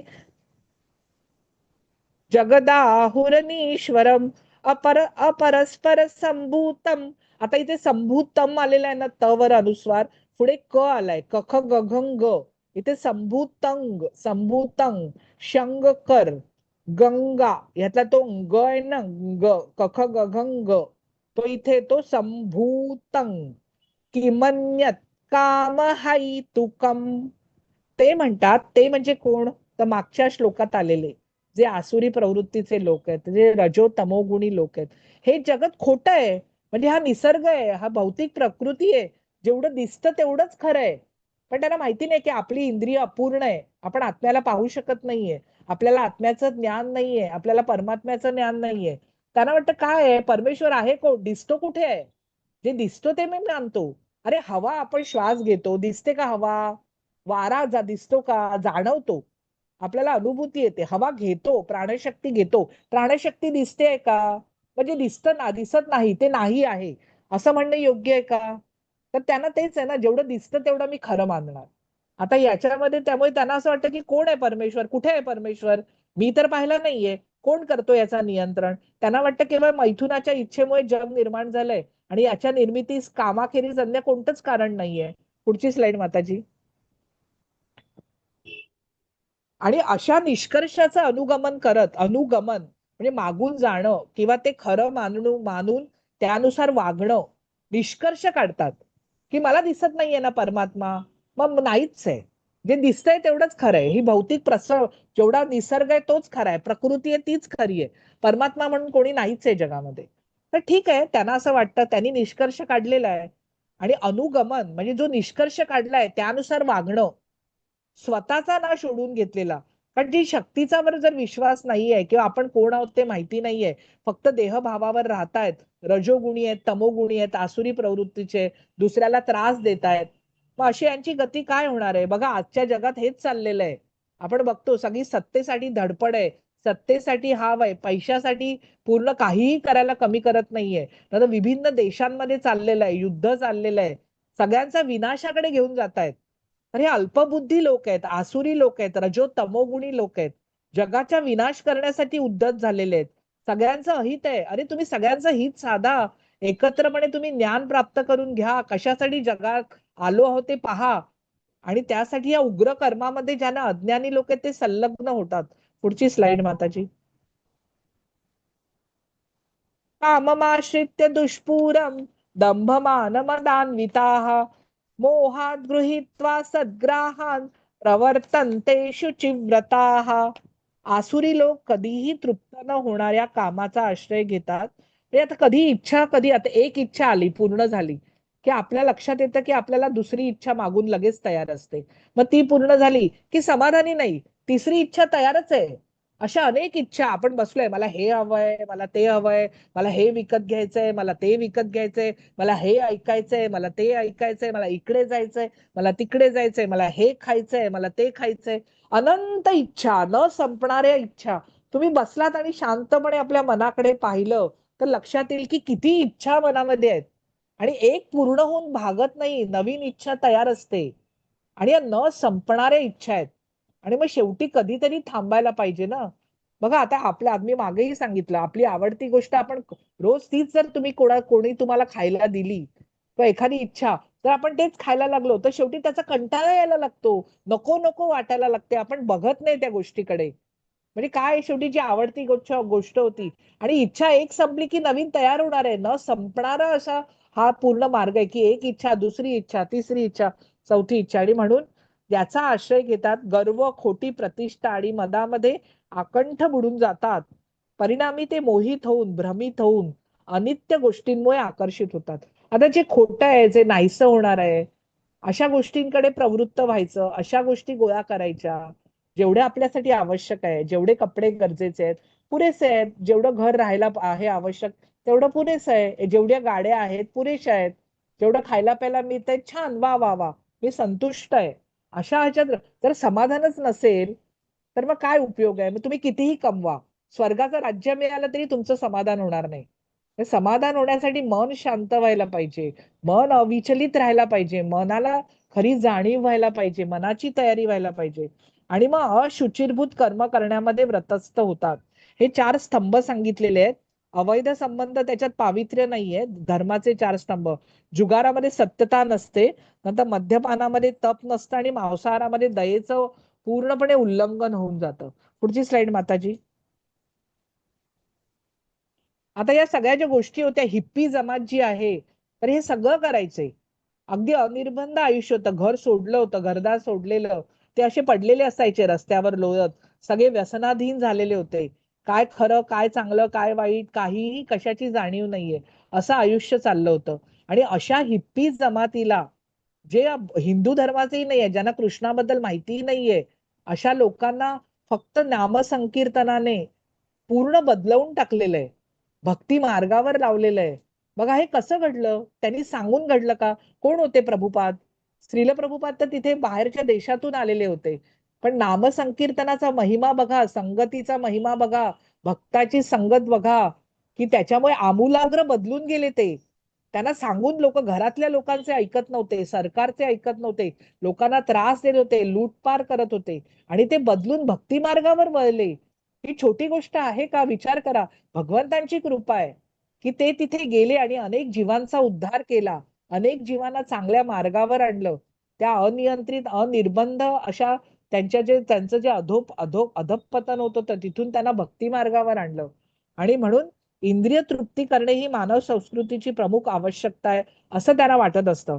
खाणं पिणं मजाक करणं बस. अशा प्रकारे त्यांना मरेपर्यंत अमर्यादित चिंता. आता गोष्टी जमा केल्या की त्या सांभाळायची पण चिंता लागून राहते ना. पैसे गोळा केले पण दुसरा कोणीतरी चोरून तर नेणार नाही ना, किंवा माझं काही वाईट करणार नाही ना, किंवा इतक्या गोष्टी मी सांभाळून ठेवल्या आहेत त्या कोणी पळवून तर नेणार नाही ना. म्हणजे रक्षणाची चिंता, सतत विवंचना, ते सांभाळून ठेवण्याची कटकट, मग वेगवेगळ्या तिजोऱ्या बनवा, मग इन्कम टॅक्स जर टॅक्स चोरला मग त्याच्या मागे त्यांची भुणभुण लागणार. म्हणजे प्रत्येक क्षण सतत चिंतेमध्ये, सतत विवंचनेमध्ये, की सांभाळलेल्या गोष्टी त्या कशा सांभाळायच्या, त्यांचं रक्षण कसं करायचं, कशा सांभाळून ठेवायच्या. आणि अशा प्रकारे अमर्याद चिंता त्यांना घासलेलं असतं. पण कितीतरी गोष्टी आहेत पण समाधान नाहीये. शेकडो हजारो पाशाने बद्ध झालेले आणि कामक्रोध परायण झालेले हे आसुरी लोक इंद्रिय तृप्तीसाठी अन्यायी मार्गाने धनसंचय करतात. कारण त्यांना कशाची जाणीवच नाहीये, चाडही नाहीये, कुठल्याही मार्गाने पैसा कमवतात. अरे रे, हा किती कमवणार पैसा, दुसऱ्यांना त्रास देऊन त्यांची तळतळाट घेऊन मिळालेला पैसा काय कामाचा आहे. त्यांना त्रास देऊन त्यांच्याकडून हिरावून घेतलेला पैसा काय कामाचा आहे. दुसऱ्या व्यक्तींना जर तुम्ही त्रास देताय, त्यांचे तळतळाट घेताय, तर त्याचा काही त्या पैशाचा काही चांगला परिणाम होणार आहे का. पण त्यांना त्याची चाड नाहीये, त्यांना नीतिमत्तेची चाड नाहीये. ते पाहिजे तसं वागतायत, दुसऱ्यांना त्रास देतायत, कसाही पैसा कमवतायत. मग त्यांना परिणाम त्याचा भोगावाच लागणार आहे या जन्मात. बरेच लोकांना वाटतं की किती लोक वाईट वागतायत, किती लोकांना त्रास देत आहेत, कसा पैसा कमवतायत, पण यांचं तर कोणीच वाईट करत नाहीये. पण तो एकच जन्म नाहीये, ते भोगावंच लागणार आहे जे वाईट कर्म केलेलं आहे ते. पुढची स्लाइड माताजी. इदमद्य मया लब्धम इमं प्राप्से मनोरथम इदमस्तीदपि मे भविष्यति पुनर्धनम असो मया हतः शत्रुन् हनिष्ये चापरानपि ईश्वरोऽहमहं भोगी सिद्धोऽहं बलवान् सुखी आढ्योऽभिजनवानस्मि कोऽन्योऽस्ति सदृशो मया यक्षे दाक्षामि मोदिष्य इत्यज्ञान विमोहिताः. पुढची स्लाइड माताजी. आता आसुरी मनुष्य कसा विचार करतो. आता हिरण्यकशिपू आहे बघा. खरं तर जय विजय आहेत ते दोघं, द्वारपाल आहेत. हिरण्यकशिपू आणि हिरण्याक्ष. त्यानंतर रावण आणि कुंभकर्ण, आणि त्यानंतर शिशुपाल आणि दंतवक्त्र. हे जय विजयाने 3 जन्म घेतलेले आहेत आसुरी, त्यांना शाप मिळाल्यामुळे. पण तरी हिरण्यकशिपू हा असुरच होता. कारण रजोतमो गुणाचं त्याच्यामध्ये वर्चस्व होतं. कौसा आहे, स्वतःच्या बहिणीला त्रास दिला, बहिणीच्या नवऱ्याला त्रास दिला. रावण आहे, त्याने दुसऱ्या परस्त्रीची अभिलाषा केली आणि त्यांच्यामुळे त्यांचं अधपतन झालंय, त्यांचा विनाश झालेला आहे. तर असा मनुष्य काय विचार करतो की माझ्याकडे एवढा पैसा आहे आणि मला अजून पैसा हवाय, इतकं धन माझ्याकडे आहे, पण भविष्यात ते वाढलं पाहिजे. त्यानंतर माझा हा शत्रू आहे, मी त्याला मारलंय, माझे इतर शत्रूही मारले जातील. मी सर्वांचा ईश्वर आहे, मीच परमेश्वर आहे, मीच भोगता आहे, मी परिपूर्ण आहे, मी बलवान आहे, मी सामर्थ्यशील आहे, मी सुखी आहे. आणि माझे एवढे नातेवाईक आहेत, ते सगळे वैभवशाली आहेत, त्यांच्याकडे बंगले आहेत, त्यांच्याकडे गाड्या आहेत, त्यांच्याकडे मर्सिडीज आहे, त्यांच्याकडे BMW आहे, अनेक बंगले बांधले आहेत त्यांनी. आणि मी माझ्यासारखा सुखी कोणीच नाहीये. मी यज्ञ करेन, मी दान देईन, लोकांनी मला चांगलं म्हटलं पाहिजे, मी मौज मजा करीन, आयुष्य मी फक्त आहे ते फक्त माझे पैसे उधळेन आणि मला पाहिजे तसं मी वागेन. आणि असं हे अज्ञानांनी मोहित झालेले लोक विचार करतात. पुढची स्लाइड माताजी. अनेक चित्त विभ्रांता मोहजाल समावृता प्रसक्ता काम भोगेशु पतंती नरकेशु चो. बघा, शेजारच्या चित्रात आपण बघतोय की नरकात पडलेला आहे आणि नरक यातना अत्यंत दारुण आहेत. आता ज्यांना एवढ्या चिंता आहेत, एवढ्या विवंचना आहेत, एवढ्या काळजी आहे, कसं सांभाळायचं, सगळे पैसे कसे सांभाळायचे, असे भ्रांत किंवा भ्रमित झालेले, मोहजालामध्ये बद्ध झालेले, अडकून पडलेले, असे हे रजोगुणी तमोगुणी आसुरी लोक आहेत. ते इंद्रिय तृप्तीमध्ये अत्यधिक आसक्त होतात. जितकं मिळतं ते कमीच असतं, अधिकाधिक मिळवायचं असतं आणि मग ते नरकामध्ये पतित होतात. पुढची स्लाइड माताजी. मिथ्या अहंकार, बल, गर्व, काम, क्रोध यांनी मोहित झालेले आसुरी लोक स्वतःच्या देहामध्ये आणि इतरांच्या देहामध्ये असणाऱ्या परमपुरुष भगवंतांचा द्वेष करतात आणि खऱ्या धर्माची निंदा करतात. तुमच्या बाजूला शिशुपालाची गोष्ट आहे. तर हा जो छेदी राजा होता दमघोष, आणि श्रुतीश्रवा त्याची पत्नी, यांचा पुत्र शिशुपाल, ही त्याची श्रीकृष्णांची आत्या आहे. म्हणजे ती वासुदेवांची बहीण होती, जी श्रुतीश्रवा आहे ती. तर तिचा पुत्र हा शिशुपाल आहे. खरं तर ते जय विजय जे आहेत, जय आहेत ते शिशुपाल म्हणून जन्म घेऊन आलेले आहेत. पण हे ते सगळं आहे तो कार्यकारण भाव आपण सोडून देऊ. तर शिशुपालांची गोष्ट सांगते की हे जे होते त्यांना 4 हात होते शिशुपालाला आणि 3 नेत्र होते. तर जेव्हा त्यांचा जन्म झाला तर आई वडिलांनी पाहिलं कसं काय बालक 4 हात असलेलं, 3 डोळे असलेलं. मग त्यांना टाकून देण्याचा त्यांनी प्रयत्न केला. पण अशा वेळी आकाशवाणी झाली आणि आकाशवाणीमधून त्यांना सांगितलं की हा बलवान होईल, तुम्ही याचं पालन पोषण करा. आणि असंही त्यांनी सांगितलं त्या आकाशवाणीने की ज्यांच्या हातून याचा मृत्यू आहे, जेव्हा त्याचा स्पर्श होईल तेव्हा त्याचा एक डोळा गळून पडेल आणि 2 हातही गळून पडतील. मग अशा वेळी त्याची जी आत्या होती भगवान श्रीकृष्णांची, मग ती काय करायची, जेव्हा त्या मुलाला पाहायला लोक यायची तर प्रत्येकाच्या मांडीवर त्या मुलाला द्यायची. मग जेव्हा भगवान श्रीकृष्ण पाहायला आले आपल्या आत्तेकडे, म्हणजे तो आतेभाऊच होता त्यांचा, मग त्याच्या मांडीवर जेव्हा दिलं तेव्हा त्याचा एक डोळा गळून आणि त्याचे 2 हात हे गळून पडले. आत्याला लगेच समजलं, अरे ह्यांच्या हातूनच माझ्या पुत्राचा वध होणार आहे. आणि मग पुत्र प्रेमामध्ये किती आसक्त असतो जीवात्मा. मग तिने त्यांची लगेच प्रार्थना केली आणि त्यांच्याकडनं वरदान मागितलं. तेव्हा त्यांनी म्हटलं ठीक आहे, मी त्याला मारणार नाही जोपर्यंत तो 100 अपराध करणार नाही. म्हणून आपण बघतो की त्याने अनेक वेळा त्या भगवान श्रीकृष्णांचा अपमान केलेला आहे, पण ते शांत होते, त्याचे अपराध मोजत होते. कारण त्यांनी त्याच्या आत्याला सांगितलं होतं की तू काय काळजी करू नकोस. आणि मग अशा वेळी जेव्हा 100 अपराध केले तेव्हाच मी त्याचा वध करेन. मग तो यादवांवर अत्याचार करायचा, पण ते मौन राहायचे.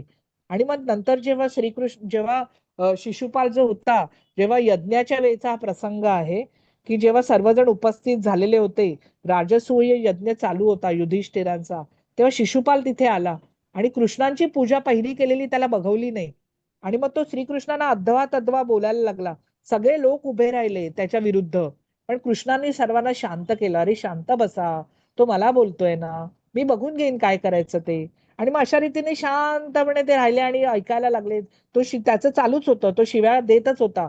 आणि मग अशा रीतीने जेव्हा त्याचे 100 अपराध पूर्ण झाले तेव्हा मग त्याला त्याची वास्तवाची कल्पना दिली. आणि तरीही जेव्हा तो मानला नाही तेव्हा सुदर्शन चक्राने त्याचा वध केलेला आहे. ते जय विजयांचा जन्म होता त्यांना जो प्राप्त झालेला, त्यांना भगवंतांच्या हातून मरण आलंय. आणि मग शिशुपालांच्या शरीरातून एक ज्योत बाहेर पडली आणि ती भगवंतांमध्ये विलीन होऊन गेली. आणि अशा रीतीने बघा आता आपण जे सप्त पाताल म्हणतो, बळीराजा जो आहे, तो बळीराजा पण भक्त आहे, त्याने आत्मनिवेदन भक्ती केलेली आहे. तो प्रल्हादाचा नातू होता, विरोचनाचा पुत्र होता. तर ते जे सुतल जे आहे पाताल, त्याच्यामध्ये बलिराजा राहतात. अतलामध्ये मयासूर पुत्र बलाचं शासन आहे, मायावी. नंतर वितलामध्ये भगवान श्री शिव हाटकेश्वर रूपात राहतात. नंतर सुतलामध्ये राजा जो बलिराजा आहे, तर तिथे तो समृद्ध शांतीपूर्ण शासन आहे. तलातलामध्ये मयासूर राहतो. महातलामध्ये महान सर्प राहतात, कद्रू वंशज राहतात. रसातलामध्ये दैत्य राहतात. आणि वासुकी राजा जो आहे तो पातालामध्ये नागलोकामध्ये राहतो. तर असे सप्त पाताल जे आहेत, आता इथे हा विषय निघाला म्हणून मी सांगितलं. तर हे असेच वागतात. आता हे त्याच्यावरती मायेचं आवरण पडलेलं आणि तसं त्याचं प्रारब्ध होतं, म्हणून त्याच्याकडून तसं वागलं गेलं. पुढची स्लाइड माताजी. जे द्वेषी, क्रूर आणि नराधम आहेत त्यांना मी चिरकाळासाठी, अनंत काळासाठी भवसागरातील विविध असुरी योनीत टाकत असतो. पुढची स्लाइड माताजी. हे कौंतेया, असुरी योनीमध्ये वारंवार जन्म घेणारे असे लोक कधीही माझ्याकडे येऊ शकत नाहीत. हळूहळू ते अत्यंत अधम म्हणजे अत्यंत नीच गतीला प्राप्त होतात. नीच गती प्राप्त होणं म्हणजे वेगवेगळे देह प्राप्त होणं, वेगवेगळ्या खालच्या योनीमध्ये जन्म मिळणं. आणि हे अत्यंत वाईट आहे. मनुष्य देह मिळाला आणि मग नंतर पशुपक्ष्यांचा जन्म मिळाला, वृक्षाचा जन्म मिळाला, म्हणजे इतका उन्नत झालेला आत्मा आहे. पण जर झाडामध्ये राहावं लागलं हजारो वर्ष एका ठिकाणी, हलू पण शकत नाही, एका ठिकाणून दुसऱ्या ठिकाणी जाऊ शकत नाही, मग हे आयुष्य किती पराधीन आहे विचार करा. मग पुढची स्लाइड माताजी. त्रिविधं नरकस्येदं द्वारं नाशनमात्मनः काम क्रोधस्तथा लोभस्तस्मादेतत्त्रयं त्यजेत. म्हणजे काम म्हणजे इच्छा, क्रोध आणि लोभ. आता काम म्हणजे वेगवेगळ्या इच्छा, त्या पूर्ण झाल्याने की येणारा राग, अपेक्षा पूर्ण झाल्याने की येणारा राग, आणि त्यानंतर अधिकाधिक इच्छा, अधिकाधिक हव्यास, अधिकाधिक मिळवण्याची धडपड. तरी नरकामध्ये, कारण मग इथे विचारच असत नाही ना, कशाही मार्गाने पैसा गोळा करायचा आहे, कशाही मार्गाने संपत्ती गोळा करायची आहे. मग असं करता करता ही नरकामध्ये जाण्याची 3 द्वारे आहेत. आणि प्रत्येक बुद्धिमान मनुष्य जो आहे त्याने यांचा त्याग केला पाहिजे, कारण या तिन्हीमुळे आत्म्याचा विनाश होतो. पुढची स्लाइड माताजी. हे कौंतेया, जो मनुष्य नरकाच्या या 3 द्वारातून सुटला आहे तो आत्मसाक्षात्कारासाठी श्रेयस्कर असे कार्य करतो आणि क्रमशः, बघा हे क्रमाक्रमाने होणाऱ्या गोष्टी आहेत, हळूहळू होणाऱ्या गोष्टी आहेत. आता एखाद्या व्यक्तीला आपण पाहतो की ज्या जन्मातच त्याला सर्व काही प्राप्त झालंय, किंवा एखादी व्यक्ती आपण बघतो की आध्यात्मिक एकदम उन्नत आहे, तर ती या जन्मापुरती नसते, तिने मागच्या जन्मी पण अभ्यास केलेला असतो. आणि म्हणून आपल्याला वाटतं हे टप्प्याटप्प्याने होणाऱ्या गोष्टी आहेत, एक एक पायरी आपण चढत जातो. हळूहळू हे सगळे आध्यात्मिक गोष्टी प्राप्त व्हायला लागतात. एका जन्मात प्राप्त झाल्या नाही तर पुढच्या जन्मात पुढचा मार्ग सुरू होतो. म्हणजे आध्यात्मिक ज्ञान कसं आहे बघा, आपल्या जन्मात प्रत्येक जन्मात आपल्या बरोबर येतं, त्याचा कधीही नाश होत नाही. जितकं शिकू तितकं पुढच्या जन्मात पुढचा अभ्यास. आणि म्हणून एखादी व्यक्ती फार उन्नत असते कारण त्याने अनेक जन्मात अभ्यास केलेला असतो. हे लक्षात घेतलं पाहिजे, ती योगभ्रष्ट पुरुष असतात. म्हणून क्रमशः शब्द वापरलाय, कारण आपण टप्प्याटप्प्याने हळूहळू अशा घडणाऱ्या गोष्टी आहेत. आणि मग हळूहळू मन स्थिर व्हायला लागतं, हळूहळू आपण मन शांत व्हायला लागतं. पुढची स्लाइड माताजी. जो शास्त्र विधींचा त्याग करतो आणि आपल्या लहरीप्रमाणे मनाप्रमाणे कर्म करतो त्याला सिद्धी परिपूर्ण अवस्था प्राप्त होत नाही, सुख प्राप्त होत नाही आणि परमगतीही प्राप्त होत नाही, उत्तम गती प्राप्त होत नाही, अधोगती होते. तो नरकात जातो, नरक यातना प्राप्त होतात, खालच्या खालच्या जन्म प्राप्त होतात, पशुपक्ष्यांच्या योनीत जन्म प्राप्त होतात. पुढची स्लाइड माताजी. म्हणून काय केलं पाहिजे, तर शास्त्र विधीद्वारे काय योग्य आहे काय अयोग्य आहे हे जाणलं पाहिजे आणि ते जाणून घेऊन कर्म केलं पाहिजे. प्रत्येक क्षणी सावध राहिलं पाहिजे आणि मग आपली उन्नती होत जाईल, आपला उत्कर्ष होत जाईल, हळूहळू आपण उन्नत होत जाऊ. पुढची स्लाइड माताजी. म्हणून बघितलंय की भगवान कृष्ण पण सांदीपनी ऋषीच्या आश्रमात गेले होते आणि तिथे जाऊन त्यांनी गुरुकुलामध्ये ज्ञान प्राप्त करून घेतलंय. तिकडे जाऊन गुरुंकडे राहायचे, गुरूंची सेवा करायचे आणि मग गुरु शिष्याला ज्ञान प्रदान करायचे. तर हेच ज्ञान आपल्याला भगवद्गीतेतून प्राप्त होतंय आणि हे प्रामाणिक गुरुकडून आलेलं ज्ञान आहे. म्हणून भगवान जे कृष्णाने ज्ञान दिलं ते श्रील प्रभुपादांनी आपल्यापर्यंत आणून पोहोचवलेलं आहे. आणि म्हणून दैवी आणि आसुरी गुण कुठले आहेत, कशामुळे आपली उन्नती होणार आहे आणि कशामुळे आपण खड्ड्यात पडणार आहोत हे आपल्याला माहिती होतं. आणि आसुरी स्वभावापासून दूर केलं पाहिजे आणि त्याचे परिणाम काय होतात, आपली कशी अधोगती होते हे आपल्या लक्षात येतं. पुढची स्लाइड माताजी. आणि म्हणून हरे कृष्णाचा जप करायचा, जेवढी होईल तेवढी भक्ती करायची. जसे आपण फोनशी जोडले गेलेले आहोत, जसे आपल्या प्रत्येक क्षणी फोनचा व्हॉट्सअपचा विचार आपल्या मनात असो, तसा भगवंतांचा विचार करायला लागायचं. आपोआपच ते आपल्याला खेचून घेणार आहेत, आपोआपच तो भक्तिरस मनात निर्माण होणार आहे, आपोआपच आपण आध्यात्मिक मार्गावर चालणार आहोत. आणि भगवंतांची कृपा आहे म्हणूनच हे ज्ञान प्राप्त होत आहे. ते ज्ञान स्वतःला प्रगट करते आपल्याला, हे लक्षात ठेवलं पाहिजे. कारण आपल्याला आत्मसाक्षात्कार होणार याची खात्री बाळगली पाहिजे आणि त्यानुसार प्रयत्न केले पाहिजे. आपल्या या जन्माचं सोनं केलं पाहिजे, जो मनुष्य जन्म मिळालाय आपल्याला. हरे कृष्ण. हा कोणाचे प्रश्न काय म्हणत होता